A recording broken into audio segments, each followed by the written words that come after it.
Updates, Marcus Morris out. Marcus Morris is out tonight. Same plan that he's been on since Christmas, where he was basically going to sit for 2 days before playing again. So he'll be on the trip, and the expectation is that he will play tomorrow. The way our schedule set up after Christmas, there will be 2 instances where that wasn't possible to play, Charlotte at Charlotte tonight.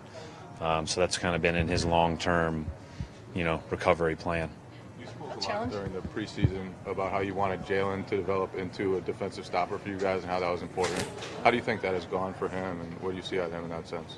Well, I think, he has such a tremendous desire to be good, and he's so talented that, he could focus on any little thing and become really, really good at it. And I think the biggest thing is to continue to be focused for him, for our team, is to be a lockdown perimeter defender. And I think he has his moments where he's really, really special, and I think he's continuing to work on the things that he needs to work on. And that's probably pretty usual, pretty typical for a guy his age. I think the one thing that's not typical is that we still ask him to do a lot of other things. So it's not like he can just focus on that and that's it. But we do need him to be, we need him to be that as we continue to move on throughout the season. You say there are moments where he's not as good. What do you think the next step is for him on that defensive end?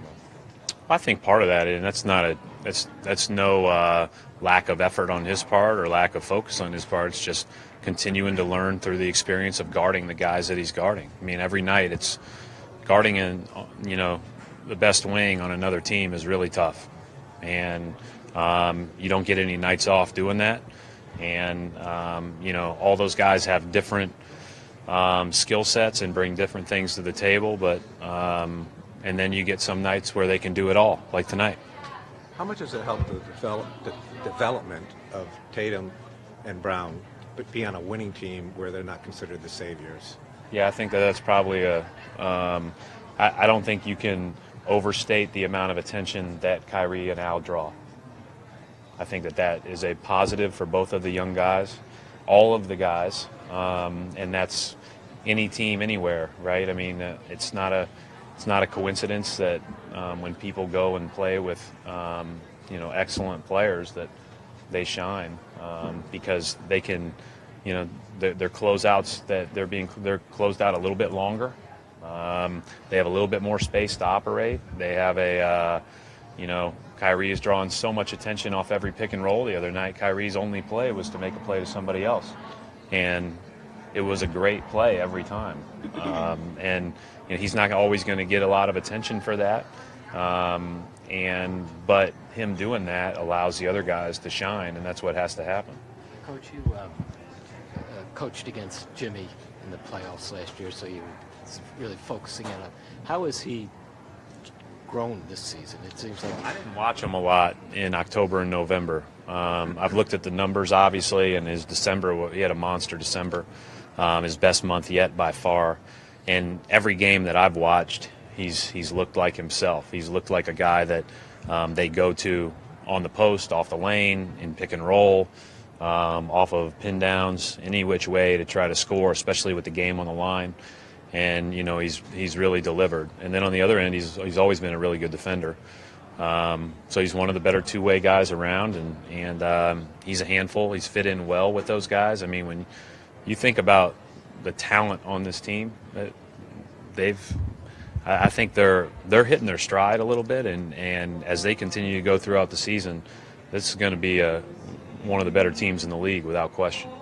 You mentioned the other night after the Cleveland game, you just kind of throw people one after the other against LeBron, and I think you said eventually you just pray that it works. But one of the guys you were able to do that with was Shimmy, and he had some success. Is that just based on his size, and how much of a luxury is that to have a guy like that? That's why Shimmy's getting opportunities, right? I mean, is his strength, his desire to be a good defender, and his lateral athleticism for that size. He's a guy that can keep guys in front of him. And he's got to improve in a lot of areas too defensively, but he does have a good mind, desire, and he's got he's physically very gifted from a strength and athleticism standpoint. How challenging for you and for Marcus Morris to have to keep him down. He gets a little bit of rhythm. You've got to watch his minutes. You've got to watch his days, Yeah. especially for him in particular. Well, it's not as challenging for me because I've got it mapped out when he's going to go in, and unless it's a really unique circumstance, like the other day when he had played 19 or 20 and we had 5 minutes left in the game, I actually asked Art would he benefit from playing 2 or 3 more minutes from a conditioning standpoint. He said yes, and so other than that, but it is, I think, hard as a player. And that's why you hear a lot of guys talk about how frustrating it can be to be on a minutes restriction. I don't think it's not a selfish thing by any means. It's just that when you get into the rhythm of playing again and the adrenaline takes over, you're not thinking about 3 months from now. You're thinking about, that moment when you feel really good. So, but hopefully this is a good process, and, those restrictions will be lifted sometime soon. Tibbs came to a practice that year that he was out of coaching. Have you maintained that relationship? Do you communicate with him very often? Yeah, I mean, not during the season a lot, but certainly in the off season, whenever we see each other in the summer league or at the coaches' meetings or whatever. Or, certainly have talked on the phone a few times since he's been the head coach of the Timberwolves. Everybody in this league is really open to being helpful, and I appreciate that, especially when I got into the league. And so he's been here a few times when he was out of it there for the year, and then he's one of the great coaches in the league. Is that an unexpected surprise, Brad, that the coaches are so open? I mean, there's 30 jobs like this in the entire world. Yeah, I think we all realize there's only so much you can control in coaching, and that we're all really lucky to have these opportunities. And we all learn, at least from my standpoint, I learned so much from the other 29 coaches that, I feel indebted to them. It's a special group to be a part of, but it's amazing what they do, and I've learned a lot from watching Tibbs's teams all the way through the years, but certainly this year again. What's your reaction to Tatum being Rookie of the Month? Sweet. Anything more, just about how he played last month? Yeah, I mean, I sent him a text that,